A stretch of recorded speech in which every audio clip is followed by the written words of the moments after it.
Today, the topic of our discussion is going to be protocol of medico-legal examination. But before we go into that discussion, there are a few things that need a little clarification regarding the law. In Pakistan, especially in Punjab, it's the three-tier system, medico-legal examination system that is vogue in Punjab, in which the medico-legal work is divided into three steps or layers.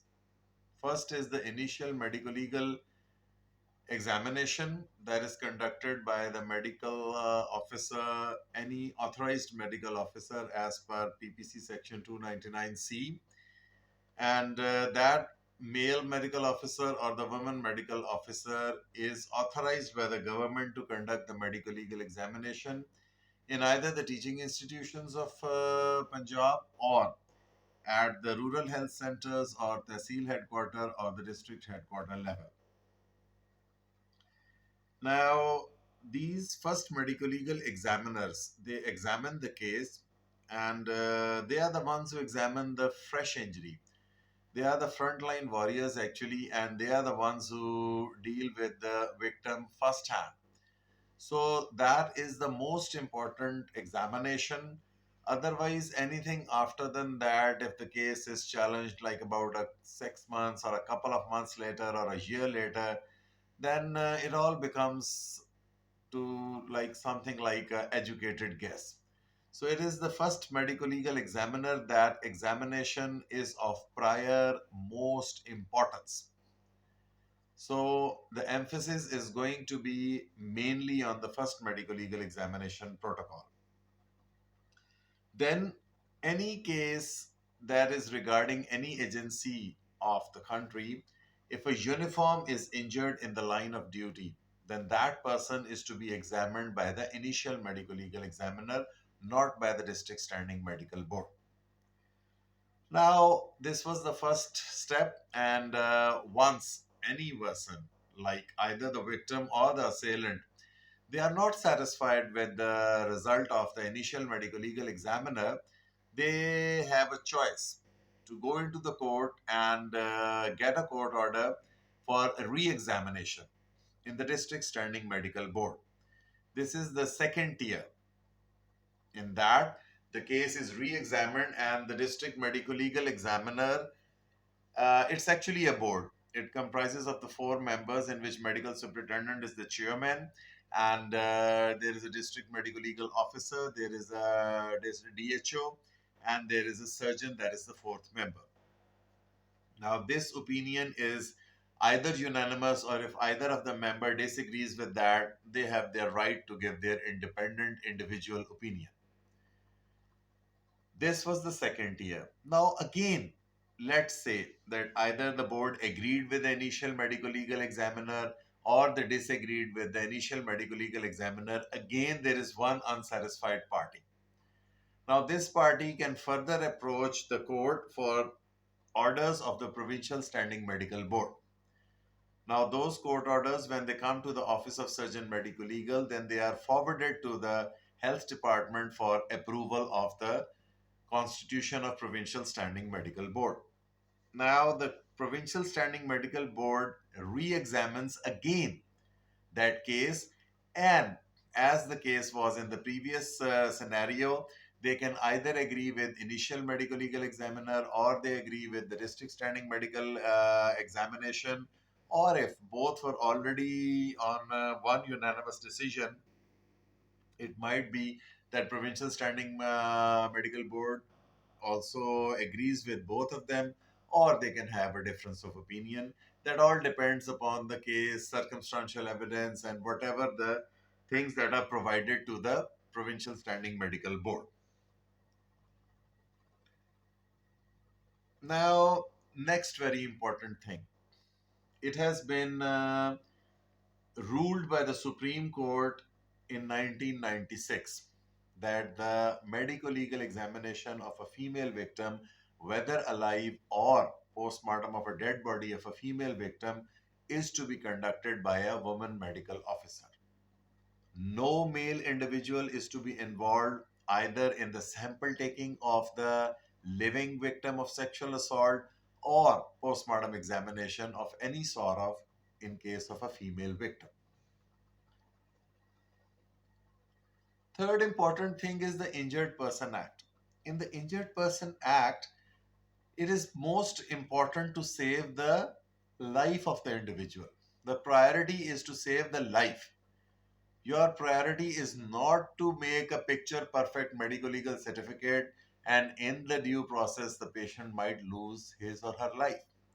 So you need to be very vigilant in saving the life of the individual. The injuries, if you can see or even if you can change your clothes and kit up for the operation theater, you can go into the theater and you note your injuries along with the surgeon as they are proceeding to treat or operate on that individual. But never ever, yani ke, you're not going to do it like that.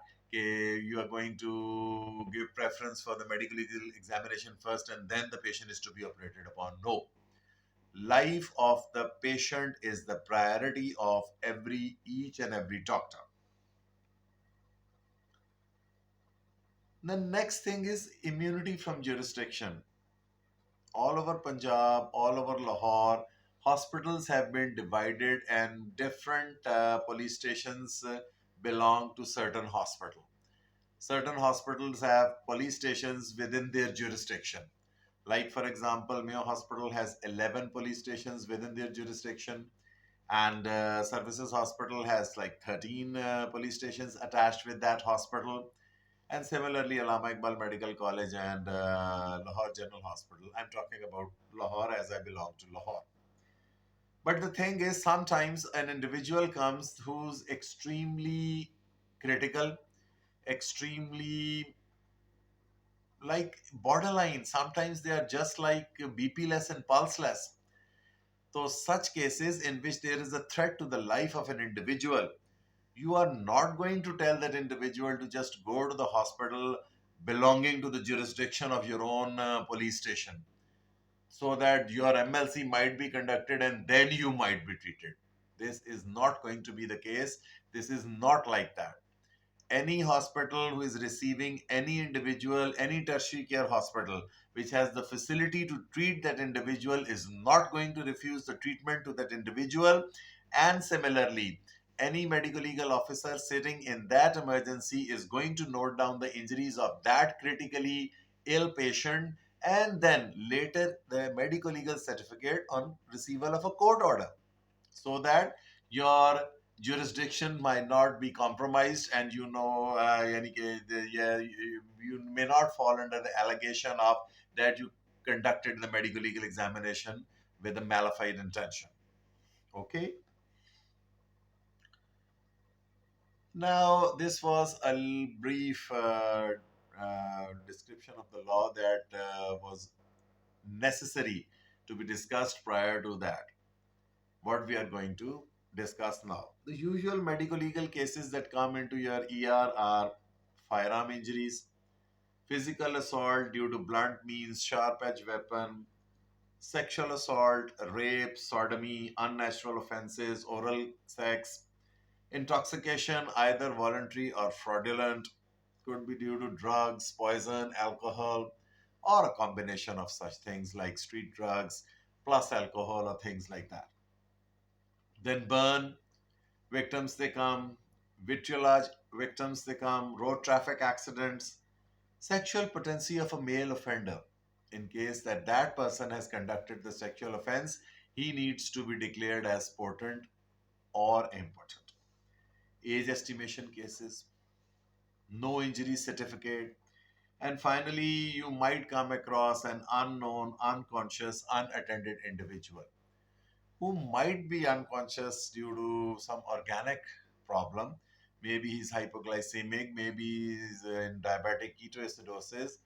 So, in such cases who are totally unknown, unconscious, and unattended, and sometimes they are brought in by the rescue 1112 teams, and sometimes by even bystanders or passerbys. So, such case also falls under the category of medical legal certification. So, to begin with the protocol now. number one thing in the priority list, the very important mandatory thing is the police docket. Police docket is an authority letter for that doctor to conduct the medical legal examination. So, what does it emphasize upon that? One thing is that the doctor is not going to touch that dead body or an individual who is either coming for an antemortem examination or a postmortem examination until and unless there is a police docket, until and unless there is an authorization for that authorized medical officer. So, the presence of police docket is mandatory. Number one, why is it mandatory? It is mandatory so that you can appreciate the jurisdiction within which that area falls where that incidents occurred. It might happen that, like for example, the incidents occurs in the jurisdiction of Johor Town, and the case the individual is the resident of Anarkali. Preferably, he would like to come to Mayo Hospital, but Johor Town Police Station does not fall under the jurisdiction of Mayo Hospital. So it is not a case that is a life to threat. It is not a case that is threat to life. So that case is to be entertained in the hospital of its own jurisdiction of area of the police station within which it falls. So that's why docket is important. Then, in cases like, for example, as we already discussed, that are immune from the jurisdiction, life threatening situations, you need a court order. Then, you need a court order for sexual assault victims, especially of the rape cases of the female victim. You need a court order for that. So, a docket and a court order is mandatory for sexual assault victims.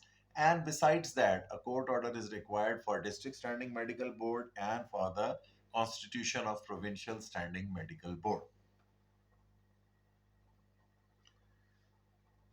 After docket and court order, in the chronological order, the most important thing is the consent.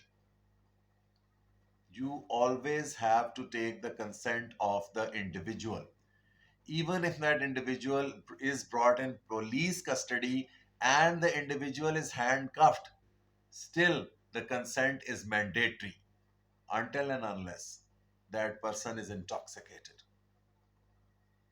In that case, that person is incapable of giving a consent, or the person is mentally incapacitated. In that case, again, that individual is incapable of giving the consent.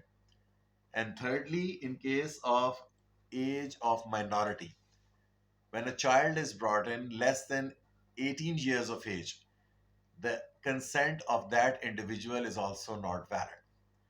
In these three exceptional cases, other than any other case brought in by the police, even if they are handcuffed or whatever way they are brought in, you need to get an informed consent for that individual for the examination for the medical legal purposes. The consent is not going to be fraudulent. The consent is not going to be coerced. The consent is not going to be under fear or under any sort of threat. You are not going to tell the policeman to hold the patient and I am going to examine the patient as there is a court order or something like that. No, that is going to manipulate the injury. Like, for example, any injury on the scalp. A scalp is only 5 to 8 millimeter thick, and maybe the underlying bone is not exposed. And during the scuffle, when the policeman is holding that individual for your examination, what happens is that the bone is exposed, the injury gets manipulated. What if there is a case of sexual assault and that individual is refusing the examination? How are you going to ask the policeman to undress that individual and examine that person? So, consent is of that much prime importance. You are not going to proceed if the patient doesn't give you consent. Get a written refusal from that individual. That individual is not willing to get examined by you.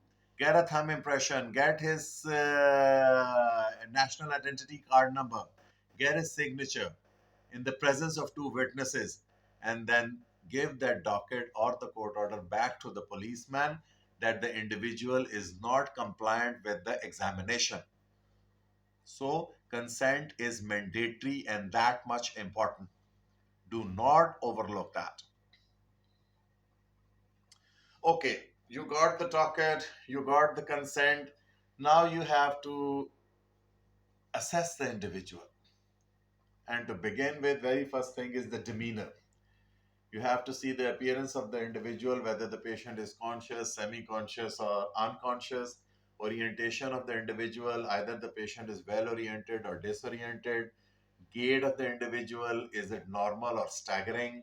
Behavior, is the patient normal, shy, frightened, or whatever behavior the individual is giving you.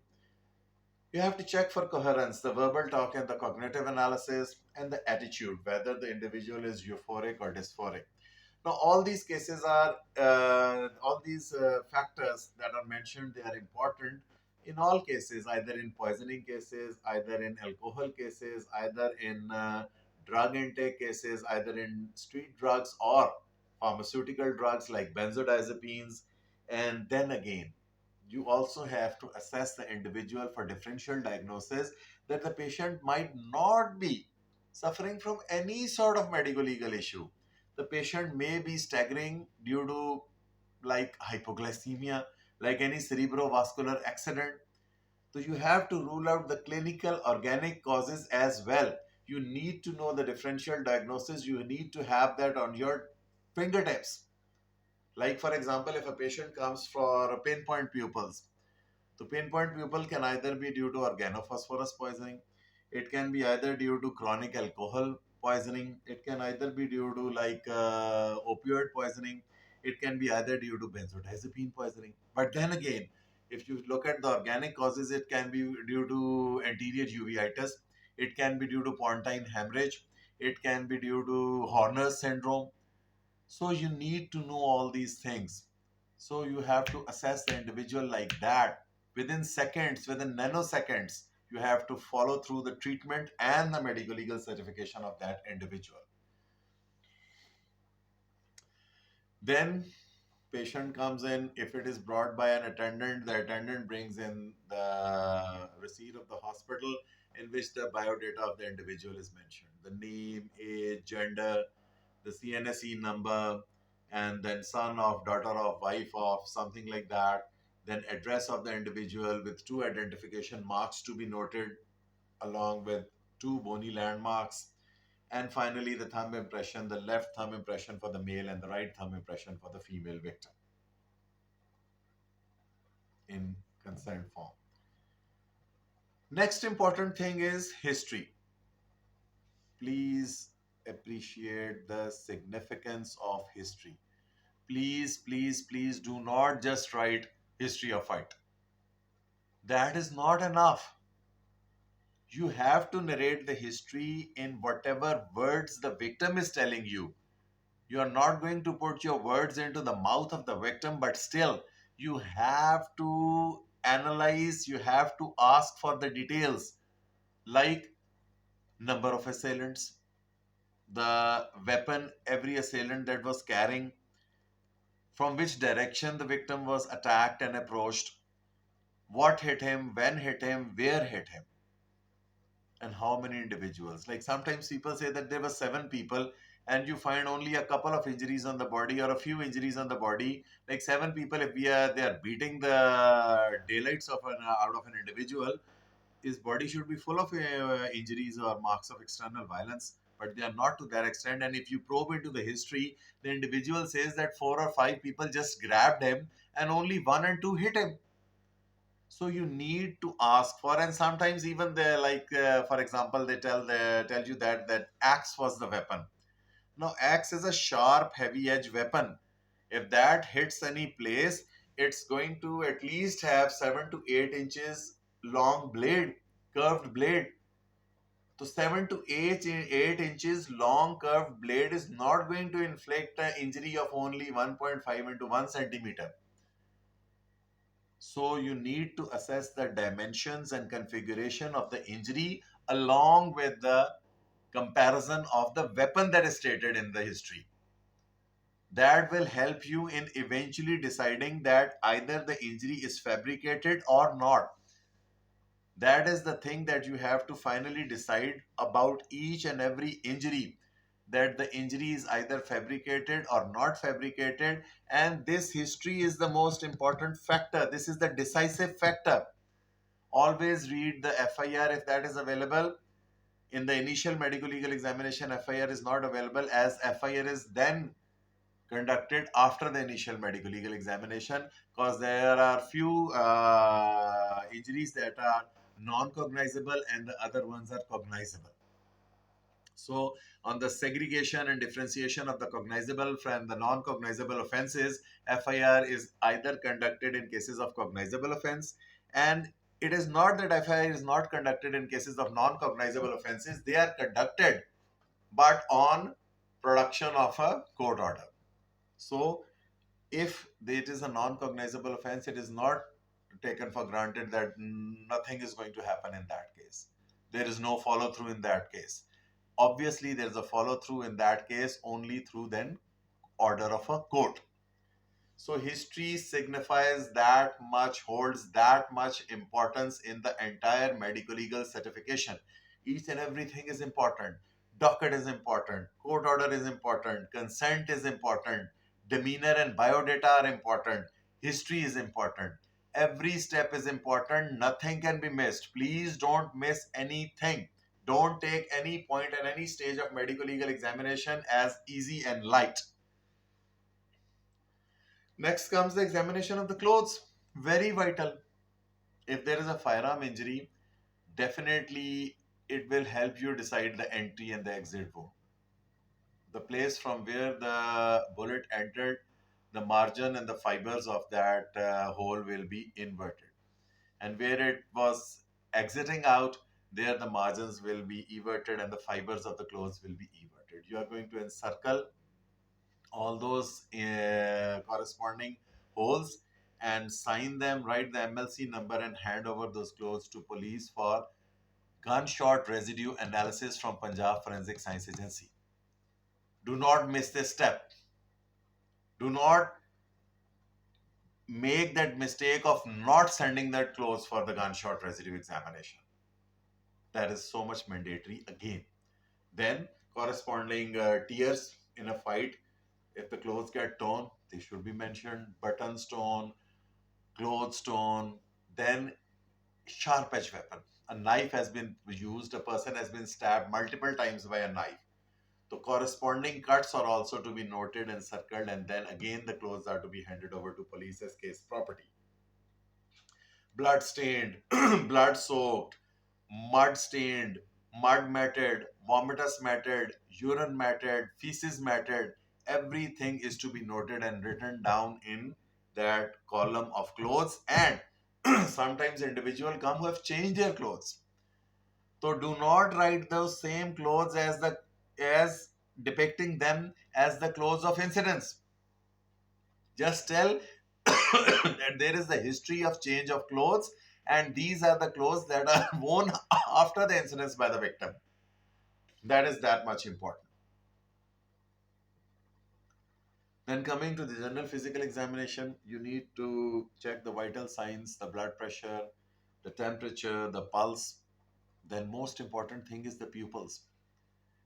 Pupils, the response of the pupils, the light when you put it into the pupils, either it is like what, pinpoint pupils or sluggish response, whatever response you are getting, please note down the pupils. If a case of intoxication comes to you and the patient is unconscious or disoriented and the patient is unattended, like some emergency rescue team brought in the individual and they don't know what the person has ingested, so don't just write it like that, kept under observation for the treatment notes from the physician. No. Check that individual's blood pressure yourself. Check that individual's pulse yourself. Check that individual's temperature yourself. Check that individual's pupil yourself. And note down everything and then keep it under observation for the treatment notes from the physician. Assess the breath of the individual. Like In alcohol, it could be fruity smell. Then any disease might depict some sort of a smell from the mouth. Then in case of poisoning of cyanide, bitter almond-like smell. So breath is that important. Orientation in time, place, and in person of that individual. Height, weight, build, frame in case of age estimation and for potency examination is again important. This is the part of general physical examination that you're not going to miss. You're going to check the height of the individual, the weight of the individual, the frame of the individual, the build of the individual, the muscular development of that individual, the secondary sexual characteristics of that individual, and then proceed on to the further examination. Okay, now all that is done. Now you have to examine the injuries. That injury could either be lacerated wound. Lacerated wounds could either be due to blunt means or firearm injury. It could be an abrasion due to blunt means. It could be a bruise due to blunt means. It could be like incised wound with a sharp edge weapon. It could be stab wounds, again pointed sharp edge weapons, ice pick or things like that, or even a knife going through and through. Then it might be a swelling, it might be a joint dislocation, it might be burns, which could either be electrical or due to dry flames or due to any acid. Then blast injuries and intoxication cases. You have to assess the case individually. You have to see and observe and write down the injuries individually and examine them very carefully. Now, scalp, this is an area which is very tight. And the thing is that a lacerated wound on the scalp might mimic an incised wound. It might look like an incised wound, but it is not an incised wound. Similarly, any injury on the axilla, on the breast, or on the abdomen of a fatty individual, it might look like a lacerated wound. It is an incised wound, but the laxity of the tissue might make it appear and it might mimic as lacerated wound. Now, these two things are to be very importantly observed, and you need to have a hand lens with yourself so that you can appreciate the clean cut margins, the spindle shape of that incised wound, or the irregular margins and the interdigitating connective tissue of the lacerated wound within the bed of that wound. So that is the significance of this. Then sample collection and dispatch to Punjab Forensic Science Agency. You have to send samples in different cases. Like, for example, I already emphasized on the dispatch of the clothes in for detection of gunshot residue and firearm injuries. Then in cases of alcohol or any drug intake, you have to send the blood sample, urine sample, gastric lavage sample, or the if the clothes are vomit matted, you can send those clothes, and swabs in cases of sexual assault cases. These things, these samples are to be dispatched to Punjab Forensic Science Agency. Now, in cases in which the gastric lavage is absolutely contraindicated, you are not going to conduct the gastric lavage in case of an unconscious comatose individual due to lack of gag reflex. One thing. Then in case of corrosive injection, then in case of petroleum and its distillates. Again, petroleum and its distillates, the thing is, the problem is that if you conduct the gastric lavage and the nasogastric tube, the patient might cough and aspirate some of that petroleum or its distillate products, which will eventually lead to pneumonitis and pneumonia. Corrosives, the stomach and all those esophagus, they are already so fragile, they might get perforated due to the nasogastric tube. Wheat pill ingestion. Wheat pill ingestion, again, what happens if the wheat pill is ingested by an individual? It mixes up with the hydrochloric acid medium of the stomach and it produces the phosphine gas. Now that causes the deleterious effects and it causes multi-organ system failure. In that case, the thing is sometimes what happens that the wheat pill is like, for example, it's expired and only a part of it within the central core of the tablet is somehow active, and that is not activated until and unless you pump in the normal saline. You pump in the normal saline, through the nasogastric tube with the 50 cc syringe, and then voila, the hell loses break. Your hell just breaks out. That the central core of that tablet was occult, and you just flushed it with water, and then it mixes with the hydrochloric acid medium of the stomach, and again phosphine gas is produced. So in these cases, the gastric lavage is to be avoided absolutely. And to some extent, in some cases, within expert hands, the gastric lavage for the wheat pill can be done with cooking oil, so that it emulsifies and it entraps that wheat pill, and it does not let it get activated by direct action with the hydrochloric acid. Then you have done your medical legal examination. Now the patient is to be referred either to surgery, or to physician, or to orthopedic surgeon, or to gynecologist, or to ophthalmologist, dental surgeon for radiological examination, ENT surgeon, dermatology, urology, burn unit. So you have to assess which specialty are you going to refer to that you are going to refer that individual to, and then from that specialty you are going to ask for the treatment notes or the operation notes. Okay. Referral for the radiological examination is very important again. Like, you have to send in a complete request for the examination. You're not going to first say, okay, digital x-ray for, like, for example, if there was a firearm injury, you say that digital x-ray for, like, right forearm for assessment of the fracture. No. Write a complete statement. Write that assessment of the age, type, and site of fracture, if any. Then also, along with the digital x-ray, go for the CT scan in case of firearm injury. Ask for again any fracture, and then ask for the metallic dust, and ask for the tract of the bullet. Now, I would like to emphasize here that what people are doing nowadays, what crime is evolving into, that they create a scene of firearm injury.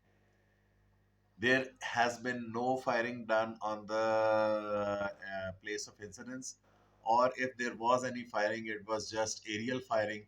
It was not direct shooting, or sometimes only the butt end of the pistol is hit to the individual, causing any blunt object lacerations. But still people claim that they have been hit by firearm. What they do is they just get a nick with a knife and put a metallic piece or a bullet within that nick that they have created. And then what else they try to do is to just sprinkle it with the gunpowder. Now, there's a difference between gunpowder and the gunshot residue that accompanies the bullet. That is the metallic dust. Now, gunshot, ये जो thing is that the gunpowder, the gunpowder which is sprinkled over the injury, it is either going to be charcoal, or it's going to be that triple based gunpowder. So that is not the metal, that is not the metallic residue. It is not going to come in the X-ray, it is not going to come in the CT scan. The gunshot residue, that is the metallic dust, that is based on copper, nickel, antimony, barium, and lead. And the metallic dust, once it gets within, along with the embedded in the muscle, along with the bullet, even if the bullet exits out, that metallic dust remains within that muscle. It doesn't get absorbed, it doesn't get dissolved in the circulation, it doesn't get out of the body anyway. There have been research articles that have shown that the pig bodies were fired upon and they were left out in the open, and they were putrefied bodies, and even after a year the metallic dust was detectable. So the metallic dust is one thing that cannot be mimicked, that cannot be fabricated. And if you find the metallic dust along with the track of the bullet, it is definitively firearm injury. Otherwise, consider it under the possibility of fabrication. Consider it under maybe it was produced by like ice pick or by some screwdriver or something like that. So these things are to be assessed individually and very meticulously. Finally, you have to notify the concerned authorities. You have to call the police if they haven't come in and the case was brought in emergency. You notify the police so that they can bring in the docket and the court order if required.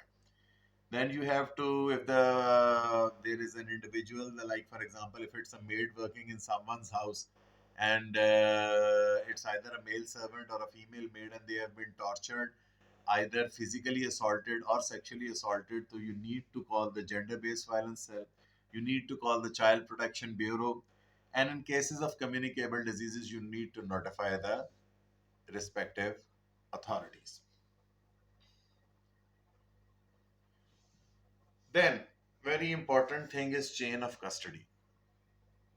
The samples that I've already told you about, like blood sample, urine sample, gastric lavage sample, clothes for gunshot residue detection, or any other sample like sexual assault, swabs, and things like that.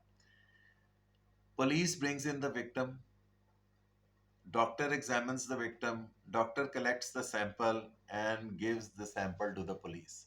Police takes that to Punjab Forensic Science Agency, they analyze that, they give the report. Either the report is sent directly to the institution that conducted the medical legal examination or it is sent to police station, and the police individual officials are supposed to bring that report back to the doctor. This is the chain of custody. This chain of custody has to be maintained. And the very, very, very important thing for all my doctors is that please do not entertain any broken seal samples. Any cartons that you have already sealed and police brings you back, oh, the seal was broken accidentally, oh, it was broken like that, oh, it was put in a storage facility and it got broken. Please do not entertain those samples. Please do not reseal them. They might have been tampered with, they might not have been tampered with, but still, to be on the safe side, you are not going to reseal those samples once they come to you in case of a scenario like they apparently seem to be tampered with. So please do not entertain such samples. Finally, one last thing, any individual that is received dead, that the patient comes to the ER, you conduct the emergency, you see that the person is BP less, blood pressure less, and pulse less. The pupils are fixed and dilated, you do the electrocardiogram and you get a flat line. No medical legal case is to be conducted in case of a received dead individual. The police officials are to be notified immediately and they are going to take the body into the custody for post-mortem examination. Please take it loud and clear, this message, that the received dead individual, no medical legal examination is to be conducted, only police officials are to be notified and they are going to take the body into custody for post-mortem examination. Like for example, in cases that might be a road traffic accident, it might be a case of violence, it might be a case of trauma, might be a case of poisoning, or might look like an unnatural death, like a young healthy individual of adult age with robust health lands in your emergency room, received dead. It's suspicious. How did that individual die? So that body is to be handed over to police and it is their prerogative to either get it examined by postmortem examination, or if they are satisfied, it is up to them to give and hand over to the body to the relatives or the attendants. So this was all for now, and this was the medical legal protocol examination. If you have any questions, please do leave all those questions in the comments below in the comment section so that I might be able to help you further. Thank you very much.